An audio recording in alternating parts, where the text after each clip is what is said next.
You shouldn't use my name. Dodgson! Dodgson! We've got Dodgson here! See, nobody cares. Nice hat.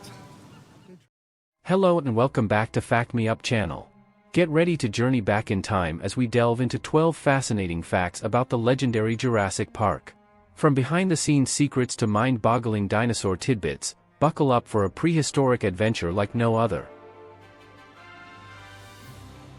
James Cameron has stated that he wanted to make the Jurassic Park, but the rights were bought a few hours before he was able to bid. Upon seeing this movie, Cameron realized that Steven Spielberg was the better choice to direct it.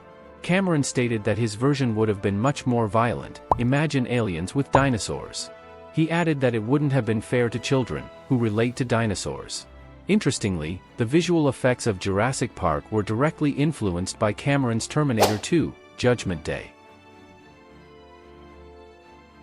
Ariana Richards' audition consisted of standing in front of a camera and screaming wildly, since Steven Spielberg wanted to see how she could show fear. Richards remembers, "I heard later on that Steven had watched a few girls on tape that day, and I was the only one who ended up waking his sleeping wife off the couch, and she came running through the hallway to see if the kids were all right."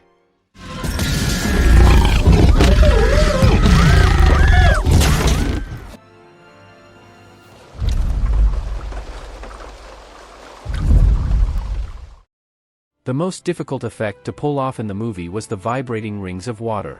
Steven Spielberg wanted the T-Rex to announce its presence somehow before the audience saw it, and got the idea from watching the mirror in his car vibrate from the bass effects whilst listening to Earth, Wind and Fire Band. When special effects specialist Michael Lantieri tried to replicate that with water, it was harder than any of the dinosaur effects.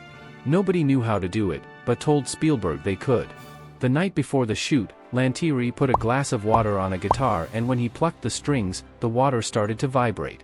So for the scene, a man on the floor plucked the strings to achieve the effect.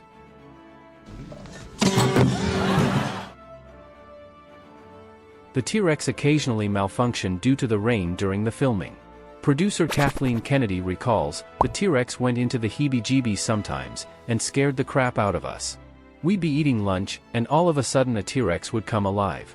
At first we didn't know what was happening, and then we realized it was the rain." Director Steven Spielberg oversaw the post-production of this movie via video link while in Poland filming the Holocaust-themed Schindler's List. He later called it one of the hardest times in his life as a filmmaker, and it took such an emotional toll on him that his enthusiasm for this movie had almost waned. He said that he needed an hour per day to muster up the energy to comment on digital dinosaurs and answer trivial questions from the special effects crew. The crew had to have safety meetings about the T-Rex, since it weighed 12,000 pounds and was extremely powerful. They used flashing lights to announce when it was about to come on, to alert the crew, because if you stood next to it and the head went by at speed, it felt like a bus going by. Steven Spielberg received $250 million from this movie's gross and profit participations. Jeff Goldblum says the line, "Must go faster," while being chased by a dinosaur. Independence Day director Roland Emmerich liked this phrase so much, he had Goldblum say it when he and Will Smith were escaping the mothership. "Must go faster, must go faster, must go faster, go, go." Before the book was even published, author Michael Crichton demanded a non-negotiable fee of $1.5 million, as well as a substantial percentage of the gross. Universal Pictures eventually paid him $2 million for the rights to his novel. When the audience first sees the T-Rex, director Steven Spielberg wanted the shot to be from the inside of the SUVs, so that the audience would feel like they're experiencing it right there with the characters, and could feel their fear. Interest in paleontology waned during the atomic age and space race, but according to Dr. Nate Smith of the Natural History Museum's Dinosaur Institute, Jurassic Park coming out generated a bunch of interest amongst young people that wanted to become paleontologists and get into the field. As a result, numerous new dinosaur species have been discovered since then, at roughly the rate of 50 new discoveries per year, or about one per week, all thanks to the Jurassic Park.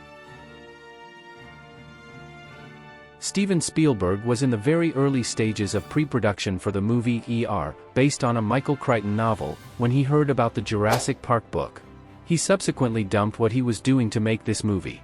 Afterwards, he returned to ER and helped develop it into the hit television series that was running from 1994 to 2009.